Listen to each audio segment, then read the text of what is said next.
Poutine avec son arsenal nucléaire. C'est un article du New York Times qui nous renseigne sur le fait que la Russie envisage peut-être de tester un missile à propulsion nucléaire. Des preuves visuelles provenant d'une base isolée dans l'Arctique montrent des préparatifs de lancement reflétant ceux qui ont été réalisés durant les tests précédents. On va regarder la carte, une des cartes satellites d'ailleurs qui a été fournie par le journal. Alors bon, nous on a beaucoup de mal à interpréter, mais c'est une des cartes qui montre en tout cas la base à partir de laquelle seraient effectués ces essais. De quoi parle-t-on ?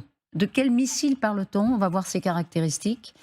C'est un missile donc voilà qui est appelé Bourevetsnik. Son numéro de code c'est 9M730, baptisé oiseau de tempête. Ça vous dit quelque chose, colonel Goya ? Pétrel, c'est le pétrel, c'est un oiseau marin. Voilà. Code OTAN, alors là, Skyfall nous rappelle quelque chose. Missile de croisière russe à propulsion et armement nucléaire, portée quasiment illimitée. Donc il pourrait faire le tour de la Terre aussi bien, oui, c'est ce qu'on se demande. Oui, dites-nous. Oui. Utilisé pour au moins, dans au moins 13 essais, dont une explosion en 2019 qui avait fait au moins 5 morts. Donc il a été beaucoup testé. Entre 2012 et 2019, il a été testé en vain. Dire, tout a échoué. Alors parfois de façon un peu ridicule. Il a fait 20 miles sur les milliers qu'il devait faire. Dizaines de milliers. Mais ce que nous disent les Américains, c'est que les Russes ne renoncent à rien et surtout pas essayer de mettre un jour en action ce missile de croisière russe à propulsion armement nucléaire. Juste techniquement, ça veut dire qu'il va très loin et il va très vite ? Non, il ne va pas très vite. C'est un missile de croisière. Les missiles de croisière sont destinés à voler relativement bas, donc avec beaucoup de frottement dans l'air. Ça va relativement vite. C'est peut-être subsonique même. C'est subsonique. En dessous de la vitesse du son. En revanche, l'intérêt d'avoir un moteur atomique, c'est comme pour les sous-marins, comme les navires, c'est qu'il y a une durée de vie presque illimitée. Donc ils peuvent voler. Ah, c'est pas la vitesse que ça enclenche, c'est la durée de vol. Oui, voilà. D'accord. Donc il a une autonomie qui est considérable. Enfin, il aurait une autonomie qui serait considérable. Donc avec ce missile, oui, Poutine pourrait aller frapper aussi bien les États-Unis. Il peut frapper partout. Il peut frapper partout. Mais comment dire ? Déjà, cette technique, la propulsion nucléaire, ça fait depuis les années 50 qu'on travaille dessus. L'idée étant d'avoir des moteurs atomiques pour des avions ou des hélicoptères ou des fusées, etc. De la même façon qu'on a des moteurs atomiques pour les sous-marins ou des navires. Bon, ça n'a jamais été très loin en réalité, parce que techniquement c'est compliqué. Et puis ensuite, il y a quand même un petit problème de sécurité, quoi. C'est-à-dire que si vous avez des moteurs nucléaires qui explosent dans l'atmosphère, c'est quand même assez moyen en termes de sécurité. Donc, on avait rapidement, les Américains en particulier, ont rapidement abandonné cette techno. Et les Russes s'y lancent. Alors, ça fait partie des armes merveilleuses qu'avait présentées Vladimir Poutine en 2018. Voilà. Alors justement, vous permettez qu'on l'écoute. D'abord, regardez, ce que nous rappelle effectivement, comme vous, le New York Times, c'est que le Bourevetsnik est l'une des 6 armes stratégiques, avec d'autres comme le missile balistique Kinjal et le véhicule planeur hypersonique avant-garde que Poutine a présenté. Comme vous le disiez très bien, colonel, dans un discours en 2018. Donc c'est pas cette citation, mais du coup on va écouter Vladimir Poutine tout de suite. L'agresseur doit comprendre que le châtiment est inévitable, qu'il sera détruit. Et nous, en tant que victimes d'une agression, en tant que martyrs, nous irons au paradis. Eux, les agresseurs, ils crèveront tout simplement. Parce qu'ils n'auront même pas eu le temps de se repentir. C'est très intéressant parce que ça date de 2018. Il avait dit publiquement, en faisant rire l'assistance, ils crèveront comme des chiens. Donc, il y avait cette agressivité terrible en parlant, alors non pas des traîtres, mais de pays de l'ennemi qui auraient pu, dans sa logique paranoïaque, l'agresser. Ce missile est un missile pour répondre à une agression. Vous n'êtes pas frappé par ce discours-là ? On l'a oublié, il faisait rire l'assistance avec ça ? J'ai peur, effectivement. Pardon, j'ai peur qu'on oublie régulièrement de quoi est fait Poutine. on a l'impression qu'il y a deux Poutines. Il y a un Poutine qui s'exprime de façon officielle avec des discours scriptés, plutôt bien foutus, où il parle de la paix et de la guerre, mais de façon extrêmement rationnelle. Et puis vous avez le Poutine au naturel, celui qui répond sans note et à une assistance, dans ce genre exactement de conditions, où il est Poutine, où il parle des gens avec un mépris pour la valeur humaine considérable, avec une hargne contre l'ennemi supposé qui est l'Occident global, et avec l'idée que, vous avez entendu, quand il parle de martyr, c'est-à-dire l'idée qu'en gros, une fois que vous avez utilisé l'arme nucléaire, c'est pas si grave que ça, on se fera vitrifier, mais c'est l'autre qui paiera en premier. Bon. Ça fait froid dans le dos, mais j'ai l'impression que oui, c'est pas quelque chose qu'il dit même pour faire peur, c'est quelque chose qu'il dit comme si c'était quelque chose de spontané. Et cette arme-là dont on vient de parler, le Skyfall, c'est pas une arme justement qui est destinée à être utilisée en premier. Oui, c'est une arme qui est utilisée pour faire de la frappe tactique. Ouais. Non. Enfin non. En défense. Non, c'est une arme de frappe nucléaire, mais ce que je veux dire, c'est que c'est une arme qui sert à rien en réalité. Elle n'a aucun intérêt. D'abord, elle est très très très très très loin d'être mise au point. Ouais. Ça, je suis pas sûr du tout qu'on voit ça. Est-ce qu'on est sûr de ça? Que ça ne... donc il est testé depuis des années par les Russes. Est-ce qu'on a la connaissance absolue, certaine, du point où ils en sont avec ces tests? Non, c'est pas très bien. Pour l'instant, ça marche pas. Il n'est pas du tout évident qu'ils y parviennent. Mais même s'ils y parviennent, s'ils mettent au point cette arme, ça sert à quoi? Ça sert à rien. Alors, les armes pourraient vaincre et déjouer les défenses américaines existantes. Ils ont déjà une capacité de seconde frappe. Rien ne peut les empêcher de frapper nucléairement dans n'importe quelle partie du monde. Donc vous dites ça apporte quoi en plus? La propulsion nucléaire. Mais non, ça apporte rien. La propulsion nucléaire, ça ne change rien. Mais non, c'est pas le fait que ce soit propulsé nucléairement, c'est qu'ils ont déjà tout ce qu'il faut pour frapper nucléairement. Ils ont déjà ce qu'on appelle une capacité de seconde frappe.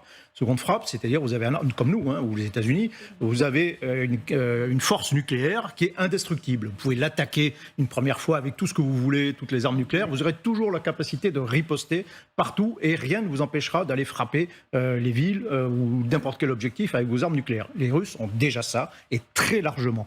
Ils ont des missiles intercontinentaux qui sont qu'on ne peut pas intercepter, qui peuvent frapper n'importe où de manière très puissante. Donc cette arme n'apporte strictement rien. Vous pourriez dire ça de toute la course à nucléaire en général. On a déjà tout. Oui, on a déjà tout pour vitrifier la planète. Et pourtant, colonel Goya, c'est d'ailleurs très intéressant, on continue de perfectionner les armes.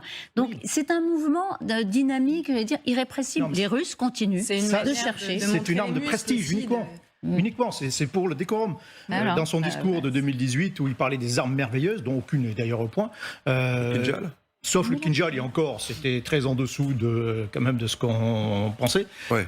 Mais ces armes, en fait, elles sont là pour la démonstration. Elles sont là pour la démonstration de force. C'est montrer, voilà, la Russie, nous sommes à la pointe de la technologie, voilà, nous sommes au top mondial en la matière, mais c'est tout. Dans la pratique, ça ne sert à rien. Ça coûte très cher au passage, donc en réalité, ça affaiblit la Russie parce que cet argent n'est pas utilisé ailleurs. À long terme, le rapport de la Nuclear Threat Initiative donc, précise quand même que le missile est une arme de deuxième frappe à portée stratégique. Bon, ils en ont déjà, ils en auront encore plus s'ils arrivent à mener à bout tous les essais, destinés à être lancés après qu'une vague de frappes nucléaires ait dévasté des cibles en Russie. Voilà ce que nous précise le New York Times. Donc plus on en a, plus on se sent en sécurité. C'est la logique d'un certain nombre de puissances nucléaires et surtout le paranoïaque Poutine, Valentine. Oui, et alors j'avais plusieurs choses à dire sur le vocabulaire de Poutine. Il l'a toujours utilisé. Vous-même avez rappelé ce qu'il avait dit pour les Tchétchènes. On ira les buter jusque dans les chiottes. C'est son vocabulaire, c'est la manière de parler de Vladimir Poutine. Tous les dirigeants occidentaux le savent très bien. Je crois que Nicolas Sarkozy avait eu en off une discussion assez viril, voilà, c'était le mot utilisé, je crois, avec Vladimir Poutine. On le sait, et effectivement, malheureusement, on l'oublie régulièrement. Sur la course à l'armement, je voulais juste citer Sundip Vaslekar, qui est un chercheur indien connu, qui était au Forum Normandie pour la paix, qui rappelait cette horloge créée par notamment un certain nombre d'experts, mais notamment l'Université de Chicago. Exactement, qui compte le nombre de minutes jusqu'à la fin du monde, jusqu'à minuit en fait, mais qui est la fin du monde. Et là, on est à moins de 100 secondes. En un an, depuis la guerre, on a perdu encore 10 secondes. On est à 90. Je pense que ce type d'armes va continuer à faire diminuer ce nombre de secondes et qu'il faut que nous aussi, on trouve une autre manière comme citoyens de se sentir en sécurité. Parce qu'il y en a Mais c'est vrai qu'à propos de se sentir en sécurité, d'entre, disons, février 2022 et tout récemment, on a eu des admonestations, des menaces proférées régulièrement par Poutine. Ça s'est un peu calmé sur le nucléaire. Il y a un peu moins de menaces de cette nature-là. Il avait dit il y a un an, rappelez-vous, c'était en octobre, je crois, ou en septembre même.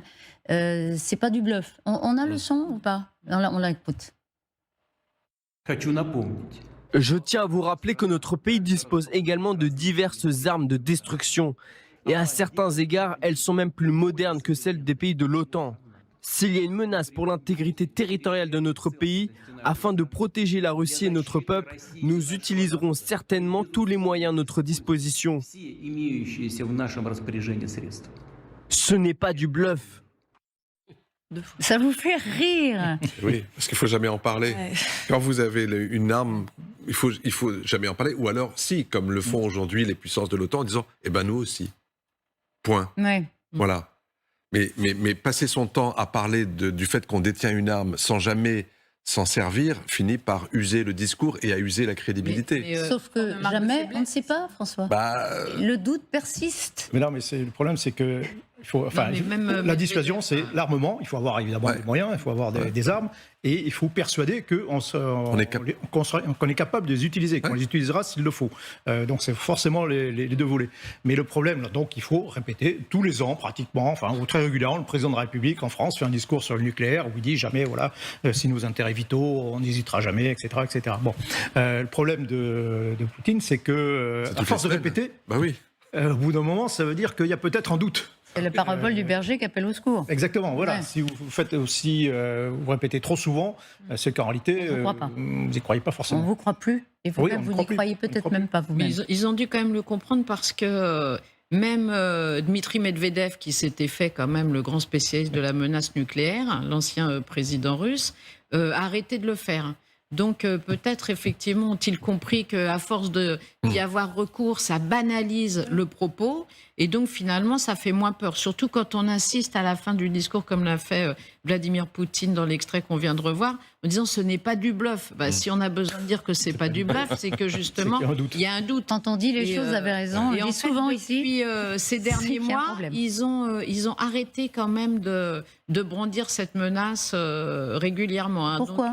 Donc, parce qu'ils ont dû comprendre effectivement ce qu'on explique à l'instant, c'est-à-dire que à force de le dire, ça banalise la menace. Ils ont compris ça. Ils ont compris qu'ils banalisaient eux-mêmes sa menace. Or, le nucléaire, il ne faut surtout pas le banaliser. Et parce que les Chinois ont dit qu'il fallait arrêter. Fait comprendre qu'il fallait arrêter sur ce thème-là. Voilà.